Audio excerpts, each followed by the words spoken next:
ini Pak Ketua siap jadi Bismillah. Bismillah ya. Bismillah. Pengalaman sudah banyak. Ya Jadi betul. presiden itu tidak ada gurunya, tidak ada sekolah. Iya. Kira-kira apa langkah pertama Pertama, Pak Ketua akan lakukan terhadap rakyat Indonesia ini? bukan itu selesai untuk mesejahterakan rakyat Indonesia. Masih ya. Masih. Kalau Yang kedua, koruptor harus dibunuh. Kalau saya koruptor, saya bunuh aja. Hukuman mati atau hukuman seumur hidup. minimal seumur hidup. Ya. Ada joke di masyarakat itu kalau di negeri orang dipotong lehernya katanya, di negeri kita dipotong tahanannya. Kalau saya jadi presiden yang koruptor, kita sikat.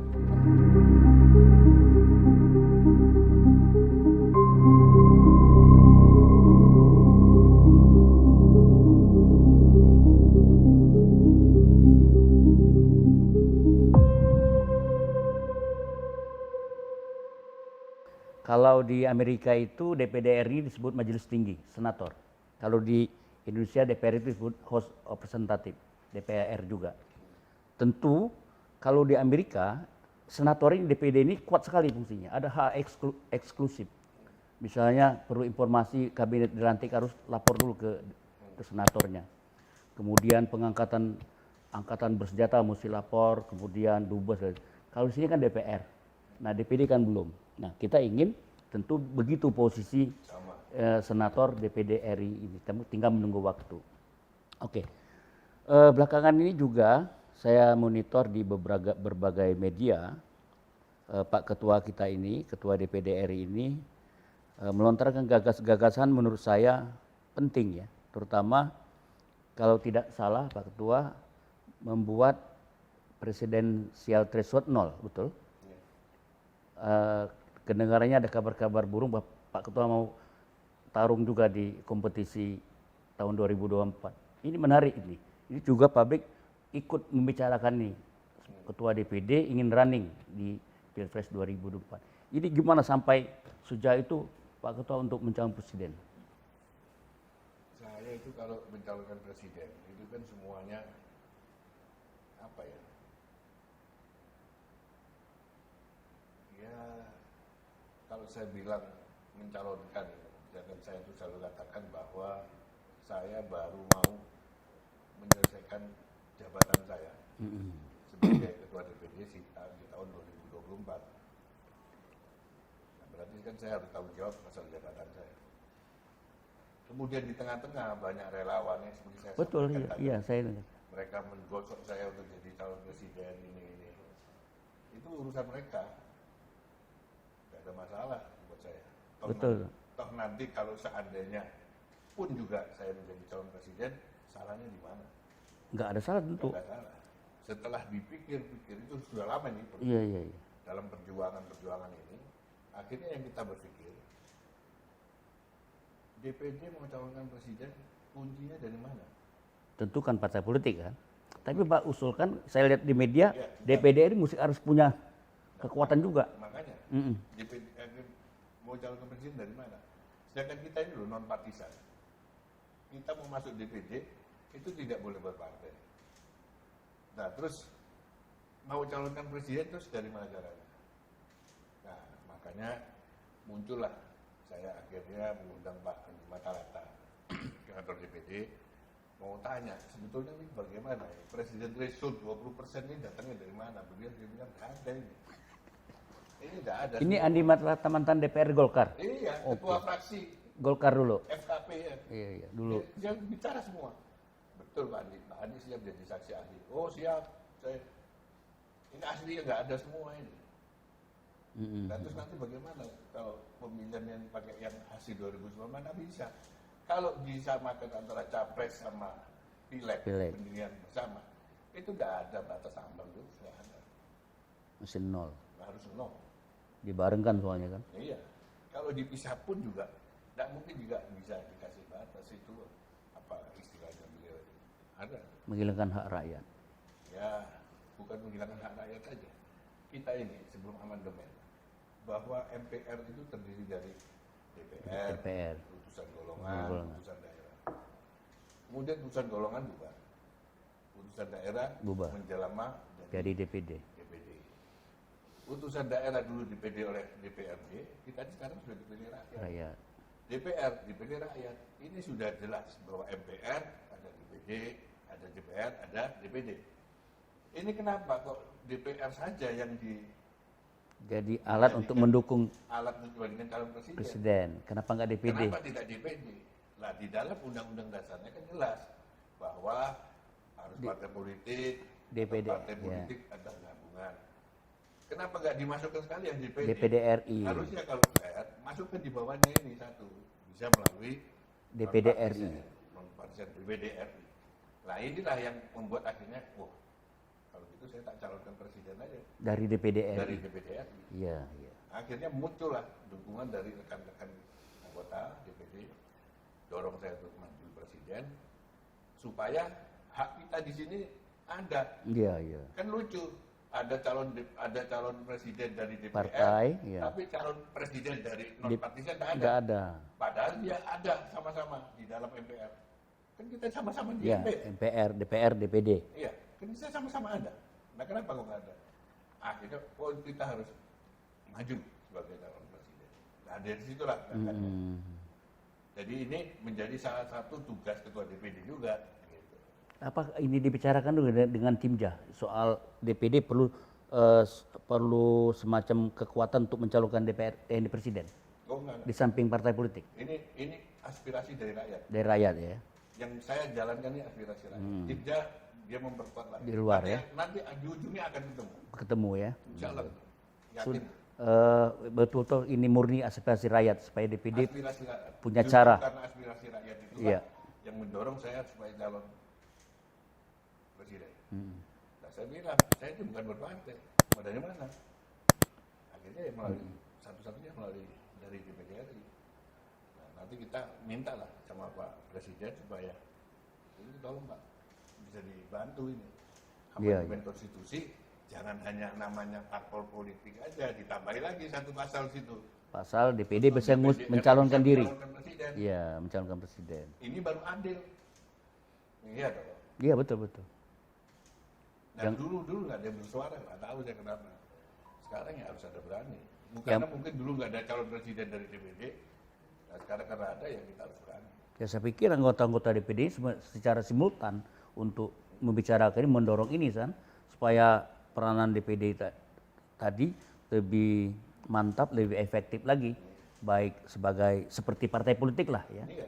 Dia bisa memberikan kekuatan representatif maupun kekuatan untuk menyusun agenda politik ke depan DPD RI. Nah tentu ini menarik ya. Kalau seandainya terjadi nih Pak, ini kita boleh berandai dong sebagai manusia. Terjadi perubahan amandemen termasuk mengamandemen DPD dapat mengusulkan calon presiden. Pak, ini Pak Ketua siap jadi presiden? Bismillah ya. Bismillah. Pengalaman sudah banyak. Ya, tokoh pemuda. Namanya pemimpin itu Iya, yang ngasih bukan orang kok yang ngasih. betul. Tuhan kok. Kita cuma berusaha ya. Saya jadi ketua DPD tidak pernah mimpi. Siap lah ya. Iya. Saya jadi ketua DPD cuma kita punya cita-cita boleh. Tapi kita selalu yakin loh bahwa jabatan itu Allah yang kasih. Iya. Kalau Allah kasih jabatan itu ya kenapa tidak? Sama juga di DPD. Ya betul. Jadi presiden itu tidak ada gurunya, tidak ada sekolah. Iya, saya kan kaget Pak Bapak begitu langsung jadi ketua, itu luar biasa itu. Satu stepping stone yang orang tidak perkirakan gitu. Bapak ini Pak Ketua jadi anggota aja orang udah senang gitu kan. Tiba-tiba jadi ketua Dulu gitu. orang banyak yang ya nanti jalan kayak gitu jalan buktinya lah gitu. Ya ini kan keliling kan, ini baru pertama kali saya lihat ketua DPD betul-betul roadshow untuk memperkenalkan DPD RI. Ya kita belum cek dengan survei seberapa jauh rakyat ini sudah betul percaya sama DPD RI, sejauh mana rakyat kenal sama DPD RI. Kalau dulu masa-masa kami orang nggak banyak kenal dengan DPD RI. Nah, saya pikir perlu menggunakan survei dulu. Hasil keliling hampir 2 tahun ini efektif nggak memperkenalkan DPD dengan Saya nggak rakyat? pernah mau pakai survei. Kalau orang lain survei silakan aja. Kalau saya sih yang penting saya keliling dulu. Saya kan punya program. Ya. Keliling itu saya punya program yang akhirnya saya yakin kalau fair surveinya pasti mereka ngaruh. Iya. Kalau fair ya. Ya kita Kalau semoga nggak fair ya banyak lah. semoga ini lembaga survei mendengar ini survei ini apa appeal ya, seruan dari ketua DPD RI kalau survei lebih fair melihat fakta di lapangan sejauh mana rakyat Indonesia mengenal DPD RI. Nah terus Pak, keseluruhan dari anggota DPD setuju dengan langkah-langkah Bapak ini? Seluruh? Saya belum seluruh. Kalau 50% persatu sudah. Udah oke ya? Oh, berarti udah enteng lah ya? DPD ini sudah kolektif kolegial. 50% persatu sudah cukup. Pak. Pimpinan oke lah kalau pimpinan ini semuanya. Nah, kalau ada yang nggak setuju saya tinggal. Saya anggap bahwa mereka masih belum tahu. Belum tahu dan Nanti kalau saya jadi presiden benar ya saya juga tahu siapa-siapa yang nggak dukung saya. oh gitu. Tapi 50% plus satu udah memenuhi syarat Sudah ya. lebih malah. Jadi udah enteng pekerjaan ke depan ini, tinggal Insya Allah. amandemen apa namanya menjadikan DPD menjadi 2 kamar yang benar, amandemen supaya DPD bisa mencalonkan presiden ya. Bapak calonnya nanti siapa, pokoknya DPD punya peran yang sama dengan Misalkan partai ada yang politik. nggak mau tanda tangan dukung saya silakan dia suruh maju nggak apa-apa. Melalui DPD kan nanti toh diputuskan sama DPD bersama-sama. Iya, iya. Kalau independen itu kan. Oke Pak, kita ini berandai-andai lagi ya. Betul-betul Bapak menjadi presiden. Kira-kira apa langkah pertama Pertama, Pak Ketua akan lakukan terhadap rakyat Indonesia ini? kita itu kan punya janji. Mm-mm. Bung Karno ini belum selesai tugasnya. Untuk mensejahterakan rakyat ini belum selesai. Masih ya? Masih. Masih jauh bahkan? Masih jauh. Iya, iya. Jadi Nyatanya begitu. langkah pertama mensejahterakan rakyat. Harus. Apa yang mesti dilakukan dengan untuk mensejahterakan rakyat ini Pak? Apa pertanian dulu atau apa? Udah nanti aja itu. Oh nanti dulu ya? Nggak mau saya berandai-andai. Pokoknya saya jadi calon saya sudah harus. Saya kalau Yang kedua, koruptor harus dibunuh. Kalau saya koruptor saya bunuh aja. Hukuman mati atau hukuman seumur hidup. minimal seumur hidup. Iya. Sekarang ini masih enteng sekali ya. Oh iya, masih enak. Kalau saya jadi presiden ya koruptor kita sikat dulu lah. Kata orang ada joke di masyarakat itu kalau di negeri orang dipotong lehernya katanya. Di negeri kita dipotong tahanannya. Masih jauh Pak. Jadi statement Bapak untuk membuat koruptor jerah itu luar biasa itu. Itu dua. Itu ketiga apa? Kan pasti ya. Kesejahteraan Kalau saya koruptor. jadi, insya Allah jadi, ya kita tidak mau lihat yang kelakuan yang lama. Pokoknya kelakuan dia baru, dia membuat. Sedangkan dia sudah tahu bahwa kita ini punya ide bahwa mereka ini akan di hukuman mati lah. Minimal hukuman seumur hidup, ya jangan berbuat lagi. Oh kalau dalam Islam itu apa yang kita omongkan sama dengan kita kerjakan misalnya. Jangan nanti Kalau sudah tobat nasuh aja sudah. ya jangan kita ngulangin ya. Arti betul-betul pemimpin itu bersih kayak sapu lah gitu. Jadi kalau kita mau nyapu, sapunya harus bersih dulu. 3 itu 4 apa Pak? Banyak ini beban ini. Saya jangan dipancing-pancing gini dulu. Nanti enakan lawan-lawan kita. Siapa enak? Betul kalau jadi benar Pak nanti. Ya, ya, Soalnya ini kan direkam nih, kita tagih lagi. Saya langsung datang ke sana. Halo Pak, Pak Ketua, masih ingat? Oh ingat, ini Pak. sudah cukup itu. Ini Pak Bursa ini ya? Oh iya, ini 3 janji ini. Ini nggak ada 4 ini. Ada banyak. Banyak ya, tapi 3 itu ya. Minimal 7. 7 ya.